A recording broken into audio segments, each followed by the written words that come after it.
This is another episode of Plead Your Case. I'm Meg Barry, and today we'll be talking about the Super Bowl 57, the Chiefs beating the Philadelphia Eagles. Just a quick recap on the game. The NFL honors. I'm Meg Barry, and it's time to plead your case.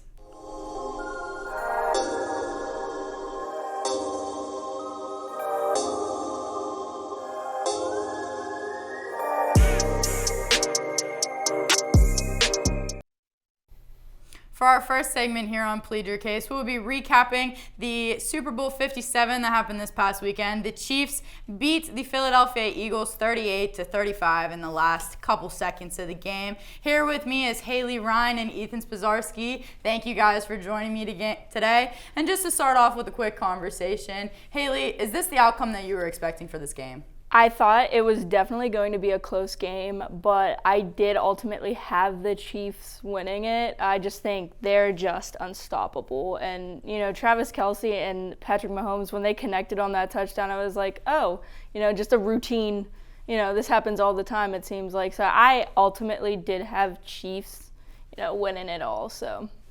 Ethan, what about you? I as well did have the Chiefs on top of today, but we all knew it was going to come down to 3 points or fewer. I don't really think that surprised anybody. How it was going to be decided, well, I guess you could say that was really more of the mystery or maybe the wondering question. So Chiefs coming on top. I think just Mahomes is a quarterback in himself. If he's taught us anything so far, it's that he is undeniably the best quarterback in the league right now. He's earning his way up in the GOAT rankings, no question, Hall of Fame especially. So, I did believe this game was going to end this way. And you mentioned Patrick Mahomes being the GOAT of the NFL right now, really coming up on top and proving his name at a very young age of only 26 years old. And obviously he got the MVP award this year, but there is things going around saying that Patrick Mahomes is the new Tom Brady of the league. They need their new poster boy, and Patrick Mahomes has just the same amount of statistics as Tom Brady did at his age. So do you guys agree with that statistic that Patrick Mahomes is the next Tom Brady of the league? I do. I didn't think about it at first, and then I was like, watching him play more and more, I'm like, this guy is like next generation talent, and I think that we are watching one of the historically best players come up, and before age 28, some of the accolades he's had to his name is just remarkable. So I think we do see a little bit of Tom Brady in his prime and Patrick Mahomes. Ethan, what about you? Yeah, but Haley said it's fully correct. I think it's kind of Tom Brady in a sense of GOAT status, but he also brings different things that Brady doesn't have. The mobility, the ability to, I think they both have been able to play, semi-injured. We never really saw Tom Brady, besides his 2009 season, really go down a whole lot with an injury, fight a high ankle sprain the whole time. That's exceptional. A lot of people can do it. He doubled treatment in the 2 weeks he had to prepare for the Super Bowl. But yeah, I think especially with the mobility and the way he, just throwing an underhand shovel pass, no look, he makes it look flawless and easy, and everyone goes gaga for it. So I think that essentially is also something you got to look at because, Haley did mention the awards. 2 MVPs, 2 Super Bowl rings, 2 Super Bowl MVPs. It just makes sense. So he's on his way to having a Tom Brady-esque career as of right now. Yeah, and then to just circle back real quick, Ethan, you made a comment earlier about how the game would finish out. We said we all can be in agreement that it was going to be a close game. But let's think back to the final 2 minutes of the game where that holding call was made. Was that a good call? Yes or no? You can go into detail. Ethan, I'm going to throw it to you first. I personally feel, a call could have went either way. Because he did make contact. He did tug on his jersey. However, it didn't really affect if that was going to be a catch or not. The pass where it landed was going to be, it was going to be 7 yards ahead of Juju no matter what. But the impact of the play, it's kind of toss-up for me because the Eagles' second half, they gave up 24 points. They didn't stop the Chiefs at all whatsoever. The Chiefs didn't punt the ball whatsoever. They weren't able to make second half adjustments. And on top of that, they only scored 11 points offensively in that second half. To me, I'm kind of on the other side of where people are. I don't think it really impacted the game so much as they say it is because they did have a worse second half than they did in the first half. So but going, if you want to think of specifically on the call, it could have went either way. But then again, I don't think it affected the play. Yeah, I think a lot of people, especially on the internet, because we know how that is, but I think a lot of people were mad because it seemed like there wasn't a lot of defensive holding calls during the entire game. So for that time, at that point in the game, I think is what people were mostly mad about, is why would you call it now instead of any other time? And Bradbury and everything came forward and said, yeah, I had his jersey, it was a call. I was hoping I'd get away with it. So I think people are blowing it way out of proportion than what it actually was. And like Ethan said, I think with their second half, I don't really think it changed the game, because if their offense was slumping and everything, I don't really think you can blame it entirely on the holding call. Yes, I completely agree. I think either way, in the position that Patrick Mahomes and his offense was in at that point in the game, with little time left and the score being tied, they were going to go for it either way on fourth down. So I don't think whether or not they got that call was truly what made the Chiefs win the game. A lot of people will argue otherwise, but I don't think it is what made them win the game. But to look forward and to look extremely far forward, who do we think are going to be the big teams next year? Haley, I'll throw it to you first. Well, and I'm going to put my bias aside because I am a Bills fan. But a lot of people have been doubting the Bills. They didn't look strong in the second half of the season, but Josh Allen was also playing on an elbow injury. So when your big quarterback like that is playing on an elbow injury, then it's kind of rough for the whole team to, connect and everything. But since Devin Singletary is a free agent, I've been seeing things that they might go after Saquon Barkley, which, if they get Barkley, that could propel them even further. And with a healthy Josh Allen, I could see them making a more, full run towards the Super Bowl. And that's one of my top picks. And obviously you can't count out the Chiefs. I don't know if you'll ever count out the Chiefs with Mahomes there. So I think that might be a good AFC battle coming up next season. Ethan, what about you? Yeah, Chiefs are the next New England Patriots dynasty. It's going to be going on as long as Andy Reid's still around. I mean, it's going to be a full-blown dynasty. We know how good Patrick Mahomes is, but he's elevated by Andy Reid's. Just coaching ability and his experience over top of it. For me, I've been spending a good bit of time, looking through mock drafts, talking to some of our fellow peers about some of this stuff. And to me, I'm still really excited for, and it hurts to say, because coming as a fan of a team in the same division as them, Cincinnati Bengals are continuously looking really good. Joey Burrow is just looking phenomenal. He, to me, second place behind the MVP run in my opinion. You got Jamar Chase, so you got the hottest wide receiver quarterback duo potentially in the entire NFL. Coming into next year along with leaving this year. I think I'm really excited to see where they go. Of course, Buffalo and Kansas City, you never count them out. It's kind of like a triangle of competitiveness on who's going to be that top seed next year. I think that opens up a whole few aspects. I think on the NFC side, the 49ers are still a team to be reckoned with. Yeah, they did lose their defensive coordinator to a Houston Texans head coaching job, but 49ers came out of nowhere this year. They were expected to finish near the bottom of the division, and they came out and they almost won the NFC. So credit to the 49ers for getting there. I think if the only thing holding back is Kyle Shanahan not being able to win those big games. I think as soon as they do that, and I think if they can, if Purdy more experienced, get some more, I think maybe change up some weaponry on the offensive side, and maybe the injuries don't deal with them that much. I think the 49ers are very much a legit threat. Yeah, I agree with that too. The 49ers kind of came out of nowhere this year, and my team that I think is on the rise, and this might be a hot take, but the Jacksonville Jaguars, I just really think they're on the rise. Compared to Trevor Lawrence's first season with the Jags and his second season this year, they're doing wonders better. The connection's really starting to form, and I feel like that's really going to help this team. But real quick, who do you think is on the fall? What teams really stand out to you that just didn't perform well this year and most likely will take that into next season as well? I know it's not 100% certain, but they got a new head coach. But Denver Broncos, I was just confused by what was going on. I think there were a lot of distractions outside of the football field. And it's debatable whether or not Russell Wilson, it's Russell Wilson. He probably will snap back. but it's really like hard to say what they're going to be because, I mean, the head coach could definitely propel them, but right now their defense was good, but they just need to get it together. Okay, Sparky, what about you? Defensively, the Broncos have mostly always been there. I mean, they did deal away Bradley Chubb this season, so that is going to take a little bit of a hit. But I fully believe the Broncos are going to be able to bounce back. I mean, I buy into what they're selling, especially with getting Sean Payton in there, working with Russell Wilson. I don't get why people were writing off Russell Wilson. Do I think he's at the talent he was in Seattle in his prime? No, I don't.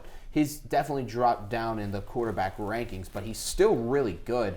So I think next year is going to be a bounce back year. Take it how you will, but I guess you could take it anywhere. I mean, Cardinals. I don't know where the Packers going to lead, especially now that we don't know if Aaron Rodgers is definitely coming back or not. We haven't gotten a yes or no from him.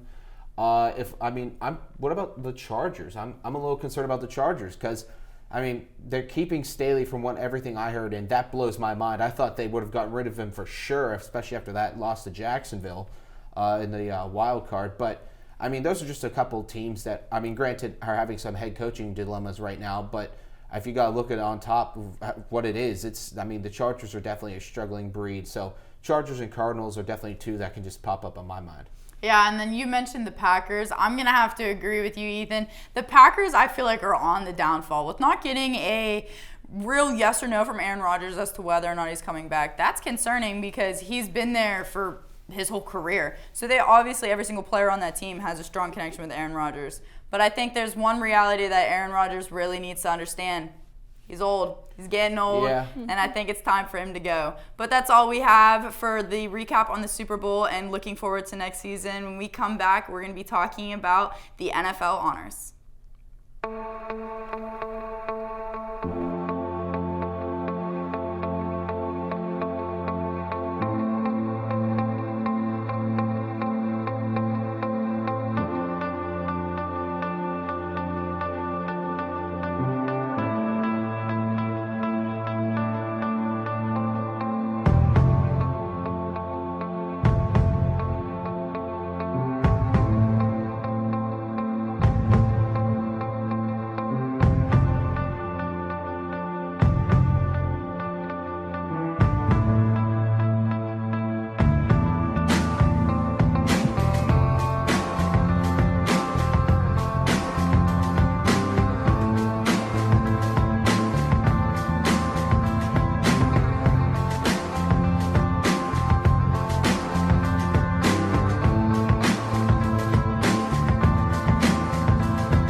Welcome back, and here on Plead Your Case for our second segment, we're going to be talking about the NFL honors. So to start off with the MVP, Patrick Mahomes, quarterback of the Kansas City Chiefs. Obviously, they won the Super Bowl this year. Guys, how do you feel about this? Well-deserved. I think we're all on the same page here. Patrick Mahomes definitely this year deserved MVP. Arguably, Jalen Hurts kind of in that follow-up role. I mean, in a lot of people's eyes, I kind of agree with it. The team didn't fall apart when he wasn't a starting quarterback, but they did lose both games where he didn't start in. So that kind of puts you into perspective how the kind of season he was having with the team. But to be honest, Mahomes winning MVP, 100% right. Good choice.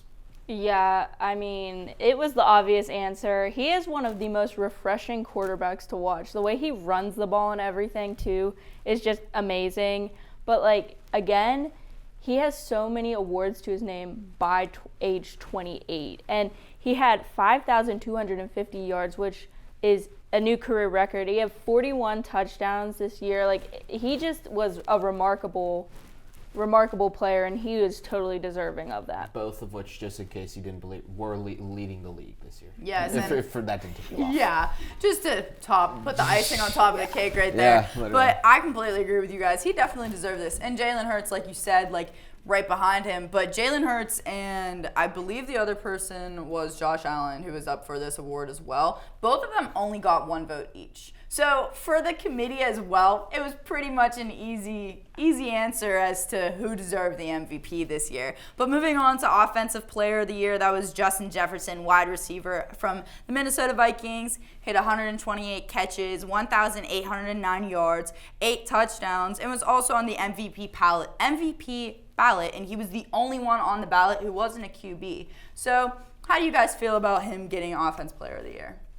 He was one of the most exciting players this year. There's no question about it. Jay Jettas not only won Offensive Player of the Year, he also won Moment of the Year with his catch against the Buffalo Bills in the final 2 minutes of the fourth quarter in Buffalo. I think everyone can attest that if you're watching the game and you didn't end up standing up and screaming at that moment, then you either were dead or asleep. There's just no in between about it. 100% Justin Jefferson had an exceptional year. He really put his name down as someone to be taken seriously as he's going on the right direction in his NFL career. Yeah, he's one of the best to do it this season.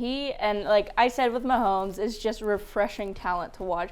Every time I watched a Vikings game with him in it, I was just like blown away every time when he did something, because it just seemed like it was that frequent that he was doing something so amazing. And I was so happy that he won. And, because I was kind of sure that a quarterback was going to win it, but I was so excited when he won because he has been one of my favorite players to watch this season.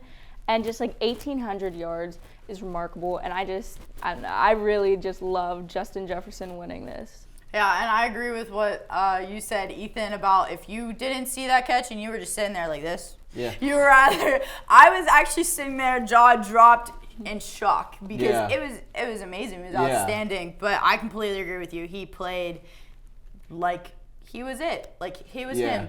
But to move on to Defensive Player of the Year, Nick Bosa, defensive end from San Francisco 49ers. He had 18.5 sacks total in his season this year. And I found out he was the Rookie of the Year in 2019 in his first season with the San Francisco 49ers. So how do we feel about this pick? Haley, I'll start with you. I really like this pick. 18.5 sacks is, it's remarkable. And, I saw a lot of 49ers fans were saying that if there wasn't a lot of holding calls on sometimes, he probably would have over 20.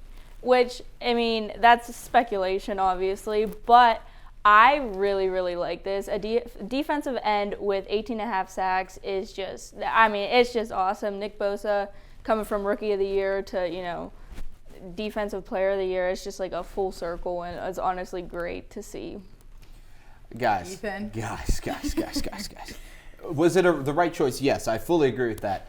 I think what got me more about this award was, one, it had Micah Parsons, who also won Defensive Rookie of the Year last year, who rightfully, to be honest, was in conversation. I think he was just, honestly, Bosa had him just by a narrow snippet, mainly because he held the top 3 stats of that position they both had. But the fact that Micah Parsons didn't get a single first-place vote has my mind in shambles. I am blown away. I'm flabbergasted, as most may say. I think Hassan Reddick had a first-place vote, and neither Micah Parsons did. That makes no sense to me whatsoever. I don't know what the committee was doing there. I don't know what they were doing at the time or how they were handling their business, but it wasn't right. But they did get the right winner, though, so you got to look at it from that standpoint. So credit, but also just, not to throw a little slander on it, but T.J. Watt got 22.5 sacks and he missed 3-4 games. That's just how that is. But, take it as you will. Nick Bosa is also incredibly talented, and he has one of the most weirdest stances when he's lining up on the D-line I think I've ever seen. Looks like he's ready to run a track meet. But it makes sense because he's in the backfield with the quarterback or the running back. He's immensely talented. Him and his brother are really exciting to watch, but they did get it right overall. I will agree with you with the TJ Watt comment, but hey, that's coming from biased Steeler fans. That's here nor there. So do with it what you will. But anyway, moving forward to Offensive Rookie of the Year, Garrett Wilson, wide receiver of the New York Jets. How do you guys feel about this one? 83 catches, 1,100 yards overall. Garrett Wilson is a phenomenal talent. Between him and Olave, we were really excited to see where both these guys were going to land. From the people we have here, we all believed Olave was going to be kind of that guy that stuck out from the Ohio State receiving corps. But it really was Garrett Wilson. Garrett Wilson had an exceptional season, and the talent he was going up against for this award was very fair. I mean, Brock Purdy, granted, if he would have maybe played more in the regular season, I think he'd been more of a legit contender. He was in third place in voting.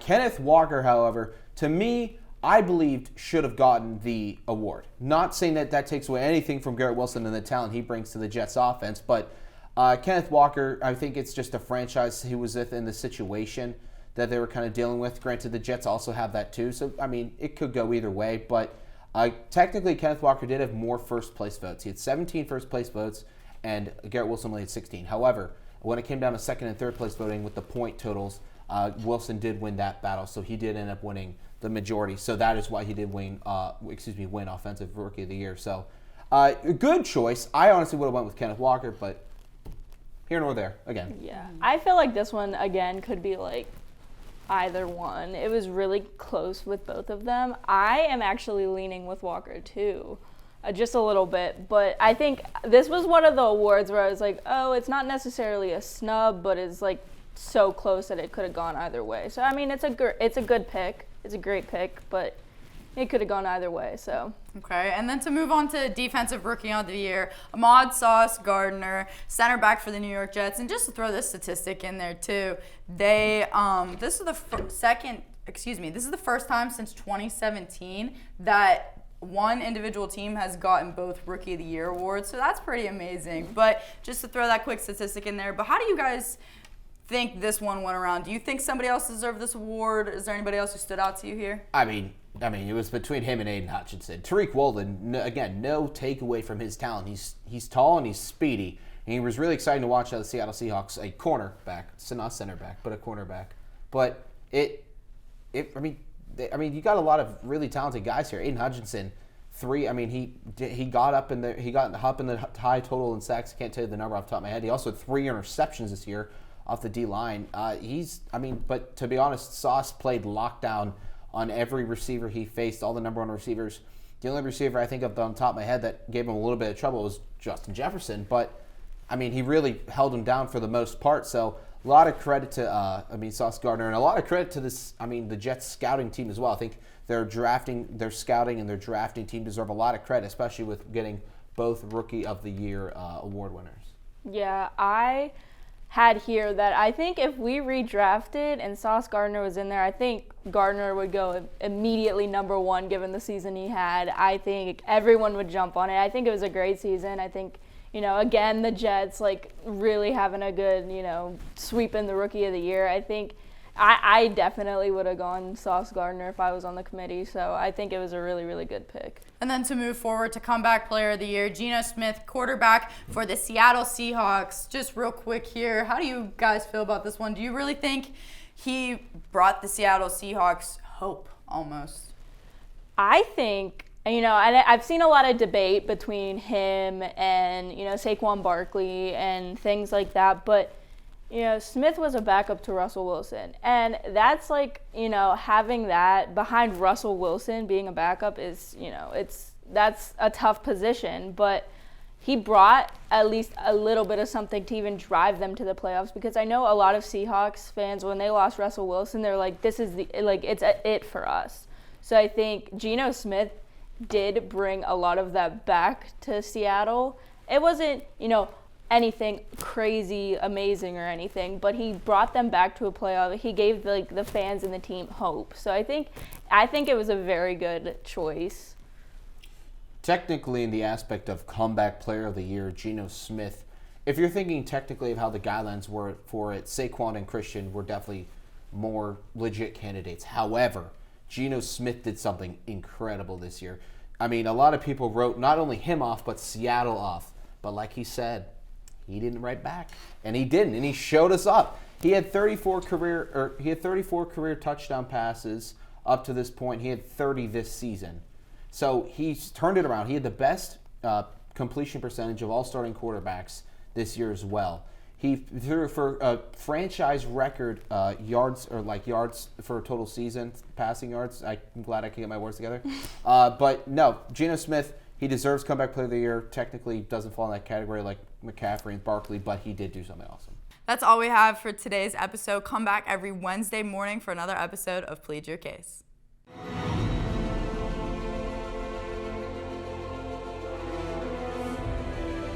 This has been a production of Waynesburg Community Television.